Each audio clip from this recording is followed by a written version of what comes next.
नमस्ते। इस वीडियो में जानकारी लेंगे ब्लोटिंग के बारे में। बहुत सारे लोगों को ये प्रॉब्लम कॉमन है। अभी आप देखोगे 10 लोगों में 8 लोगों को ब्लोटिंग की तकलीफ, पेट फूलना ये रहता ही है। तो बहुत सारे ट्रीटमेंट भी ले रहे हैं, आयुर्वेदिक ट्रीटमेंट ले रहे हैं, होम्योपैथिक ले रहे हैं, गैस्ट्रोएंटरोलॉजिस्ट के पास जा रहे हैं, सोनोग्राफी करवाई, एंडोस्कोपी करवाई, फिर भी उसमें कुछ भी नहीं नजर आया। हवा है, कैसे नजर आएगी? तो इसके क्या उपाय है?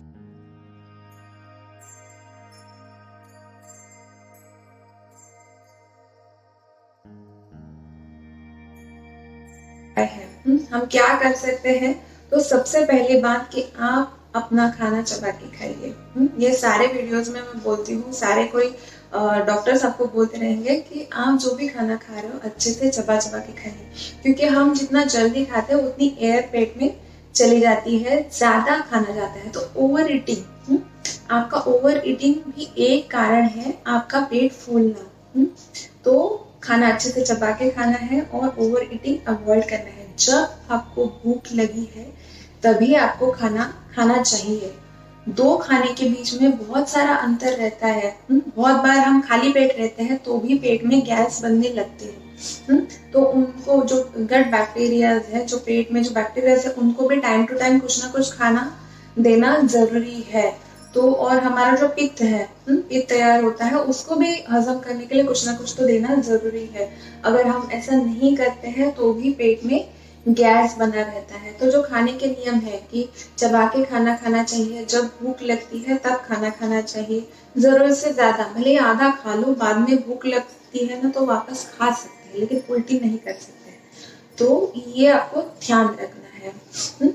चौथी बात जो सबसे इम्पोर्टेंट है, आज लोग फाइबर के पीछे बहुत पड़े हैं ना, फाइबर खाओ फाइबर खाओ, वेट लॉस करना है या फिर कुछ भी करना है ना, तो हमें फाइबर के पीछे पड़े रहते हैं।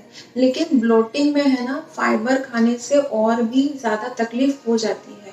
क्योंकि ब्लोटिंग मतलब क्या है? पेट में वायु का बढ़ जाना। तो वायु बढ़ाने वाले कौन से आहार है? जो पत्ते वाली सब्जियां रहती है, या फिर आपके जो स्प्राउट्स रहते हैं, हम मराठी में कडधान्य जैसे बोलते हैं, मठ या फिर चने है, राजमा है, छोले है, वटाना है ना, वो है, वाल करके आते हैं, वो सारी चीजें आप उनको भिगो के फिर उनको जब स्प्राउट्स करते हैं ना, तो उनका कवर देखो, वो एक प्लास्टिक के जैसा रहता है और वो बहुत हेवी है। ये हेवी प्रोटीन डाइट है। तो अगर आप वो खाते ही रहोगे ना तो आपका गैस कभी भी नहीं जाएगा, क्योंकि ये खाना हजम करने में बहुत ज्यादा एनर्जी लगती है और पहले से ही आपका डाइजेशन वीक हो गया है, उस वजह से आपको ब्लोटिंग हो रही है।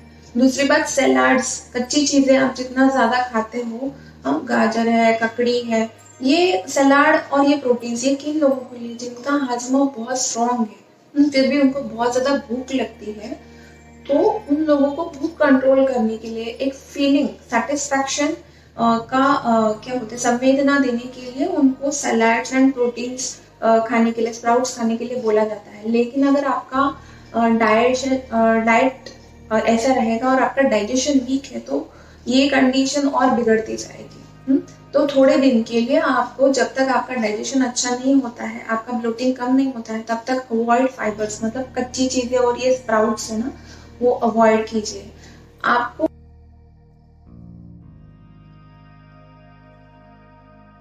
खाना हल्का होना चाहिए, सॉफ्ट डाइट होना चाहिए, जिसमें दाल चावल आता है, मूंग की दाल आएगी, मूंग दाल खिचड़ी आएगी, रोटी सादी गेहूं का फुल्का, या फिर ये ज्वार की रोटी, बाजरे की रोटी है।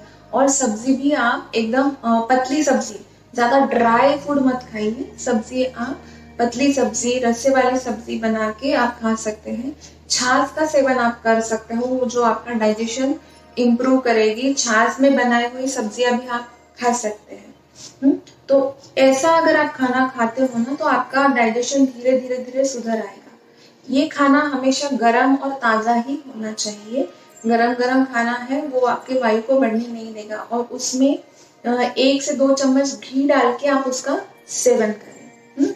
खाने से पहले आप छोटा सा एक अदरक का टुकड़ा और सेंधा नमक लेके चबा चबा के खाइए, तो उस वजह से भी आपके पाचक रस जो होते हैं वो बहुत ज्यादा स्ट्रॉन्ग हो जाते हैं, और जो भी खाना आएगा ना वो अच्छे से हजम कर सकते हैं। उसके बाद जैसे मैंने बोला, ये सॉफ्ट डाइट आप जितना हो, सेमी सॉलिड सेमी लिक्विड जैसा घी से बना हुआ स्निग्ध होना चाहिए आहार, और थोड़े थोड़े इंटरवल पे, एक साथ से पूरा ही खाना खा लिया और पेट भर गया, ऐसे मत कीजिए।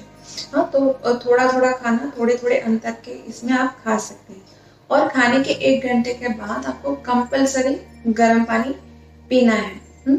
इसके साथ ही अगर जिनका पेट अगर साफ नहीं हो रहा है, वो लोग कैस्टर ऑयल, दिवेल का तेल रहता है, एरंडी का तेल जिसको बोलते हैं, वो रात को ले सकते हैं गर्म पानी में, या फिर दूध के साथ भी आप ले सकते हैं।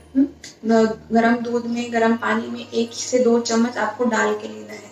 इससे क्या होगा, आपका पेट साफ हो जाएगा, आंतों की जो मूवमेंट्स है, ऐसे ऐसे ऐसे मूवमेंट्स रहती है ना, वो भी अच्छे होने लगेगी, और आंतों का अंदर से लुब्रिकेशन होने लगेगा। तो वो वहां पे कोई भी वायु जमा नहीं रहेगा, तो आपका ब्लोटिंग धीरे धीरे कम हो जाएगा। इसके साथ क्या आपको ध्यान रखना है कि आप कितनी मूवमेंट करते हो।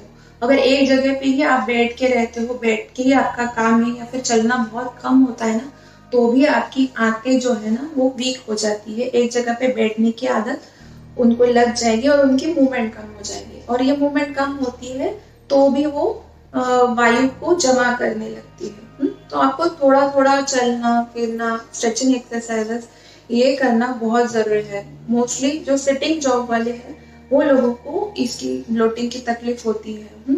या फिर जिनका खाना, मैंने बोला कि बहुत ज्यादा हैवी फूड खा रहे हैं और हैवी प्रोटीन, कच्चा सलाद वगैरह खा रहे हैं, वो लोगों को ब्लोटिंग की तकलीफ होती है। तो आपको देखना है कि आपको बैठने की वजह से ब्लोटिंग हो रही है, या फिर खाने की गलत आदतों की वजह से आपको ब्लोटिंग हो रही है। ये हो गया अगर 1 से 2 महीने पुराना आपका प्रॉब्लम है। लेकिन अगर बहुत पुराना प्रॉब्लम है, बहुत सालों से आपको ये डाइजेशन की तकलीफ है, तो आयुर्वेद में जो पंचकर्म चिकित्सा बताई गई है, उसमें बस्ती नाम की जो चिकित्सा है वो आप करवा सकते हैं, जिसमें आंतों को अंदर से हम ऑयल इनेमा, मतलब हमको स्नेहा बस्ती, अनुवासन बस्ती बोलते हैं, वो जाके आंतों का अच्छे से लुब्रिकेशन होता है, और उसके बाद नीरोग काढ़े का बस्ती जो हम लेते हैं, उसके बाद अच्छे से क्लेंजिंग होने लगता है। तो उस वजह से क्या होता है कि मेन तो वायु की ट्रीटमेंट वहां पे हो जाती है। तो अगर बहुत पुरानी बीमारी है, बहुत सालों पुरानी बीमारी है, तो उसमें बस्ती नाम की ट्रीटमेंट अगर आप करवाते हो तो आपको बहुत अच्छे रिजल्ट मिलते हैं। तो जल्द ही आप किसी आपके नजदीकी डॉक्टर के पास, आयुर्वेदिक डॉक्टर के पास जाइए, और अगर आपको बहुत पुरानी प्रॉब्लम है तो ये बस्ती नाम की ट्रीटमेंट आप करवा सकते हो। अगर आपको घर पे थोड़ा सा ही प्रॉब्लम है, तो जैसे मैंने डाइट एंड बाकी सारे आपको नियम बताए हैं वो आप कीजिए, और पूरी बॉडी को घर में ही अगर ऑयल मसाज कर सकते हैं।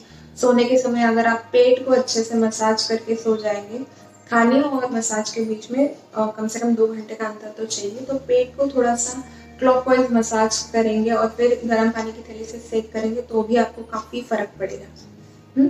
तो इस वीडियो में मैंने आपको पूरी सी जानकारी दी है कि ब्लोटिंग अगर आपको हो रहा है, पेट फूलना और इंडाइजेशन अगर आपको है, तो आपको कौन सा खाना चाहिए, कैसे खाना खाना चाहिए, कौन सी ट्रीटमेंट आप इसमें करवा सकते हो, और आपकी लाइफस्टाइल कैसे होनी चाहिए, कौन सी एक्सरसाइजेस आपको करनी चाहिए। अगर आपको ये जानकारी उपयुक्त साबित हुई है, अगर आपको ये यूजफुल लगती है, तो प्लीज आपके फैमिली एंड फ्रेंड्स के साथ शेयर कीजिए, सब्सक्राइब कीजिए और बेल नोटिफिकेशन दबाइए, ताकि जब भी हम नया वीडियो बनाए तो आपको उसकी जानकारी मिले। अब तक के लिए इतना ही। नमस्ते।